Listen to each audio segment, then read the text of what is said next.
Hello everyone. आज की video का टॉपिक है फेजेज ऑफ टीचिंग, जो कि सभी टीचिंग एग्ज़ाम्स के लिए यूजफुल है।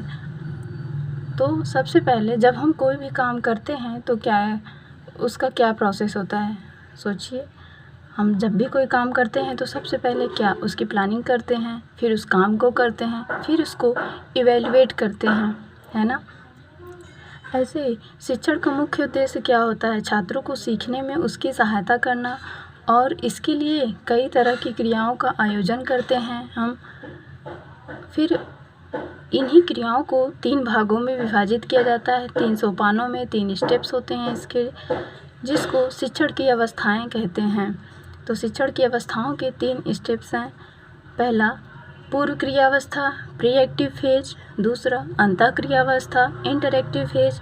थर्ड है क्रिया पश्चात अवस्था, पोस्ट एक्टिव फेज। तो हम सबसे पहले पूर्व क्रियावस्था के बारे में जानेंगे। पूर्व क्रियावस्था क्या होती है और इसकी विशेषताएं क्या हैं। तो जब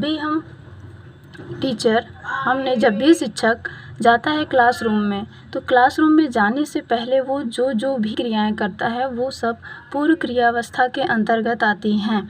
जैसे कि शिक्षक को किस टॉपिक पर पढ़ाना है, छात्रों को अंतर्गत कौन से व्यवहार परिवर्तन करना चाहता है, वो इन सब के लिए वो उद्देश्य निर्धारित करता है। शिक्षण के उद्देश्यों का निर्धारण करता है। इन उद्देश्यों के निर्धारण में वो देखता है कि छात्रों की व्यवहारिक क्रियाओं की पहचान करता है, और उसके साथ साथ परिस्थितियों के अंतर्गत व्यवहार में अपेक्षित परिवर्तन लाना चाहता है। शिक्षण के उद्देश्य निर्धारण कर लेने के बाद शिक्षक पाठ्यवस्तु का निर्धारण करता है। पाठ्यवस्तु के निर्धारण करने में वो देखता है कि ये जो पाठ्यवस्तु हम निर्धारित किए हैं वो छात्रों की आवश्यकताओं की पूर्ति कर सकेगा या नहीं कर सकेगा।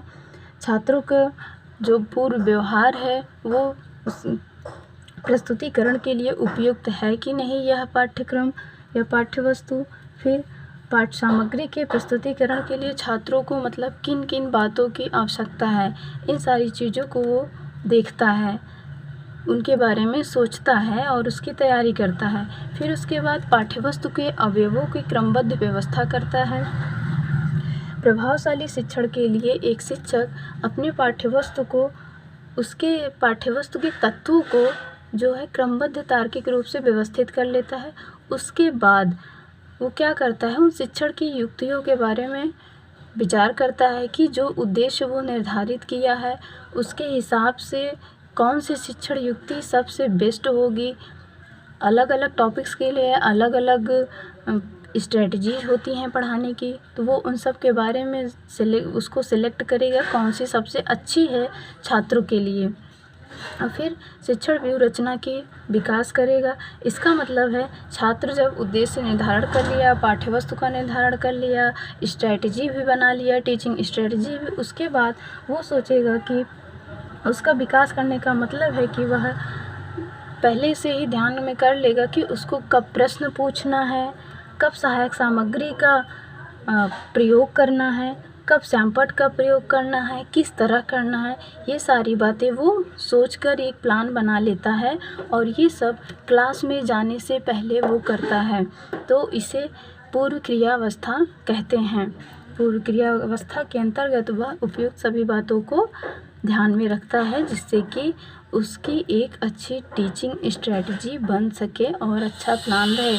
उसी के हिसाब से फिर वो इन सब तैयारियों के बाद वो क्लास में जाता है। सेकेंड स्टेज आएगा आपका अंतः क्रिया अवस्था। इस अवस्था में शिक्षक वास्तविक कक्षा में जाता है और जो भी क्रियाएं करता है वो सब अंतः क्रियावस्था के अंतर्गत आएगी। सबसे पहले शिक्षक जब कक्षा में जाता है तो कक्षा के आकार की अनुभूति वो क्लास को देखकर ही कर लेता है। मतलब कि क्लास में कितने स्टूडेंट हैं, किस किस टाइप के स्टूडेंट हैं, यानी कि कौन से सामान्य बालक हैं, कौन से विशिष्ट बालक हैं। एक ओवरऑल उसके माइंड में बन जाता है कि हाँ, हमें इस तरह से यहाँ पे किन किन चीज़ों की ज़रूरत पड़ सकती है, उसके माइंड में एक मैप बन जाता है। फिर उसके बाद वो छात्र क्रिया प्रतिक्रिया करता है, यानी कि जब वो अपनी टीचिंग स्टार्ट करता है तो कभी छात्र क्रिया करेगा तो उसकी प्रतिक्रिया शिक्षक देगा, और कभी शिक्षक करेगा तो उसकी प्रतिक्रिया छात्र देंगे।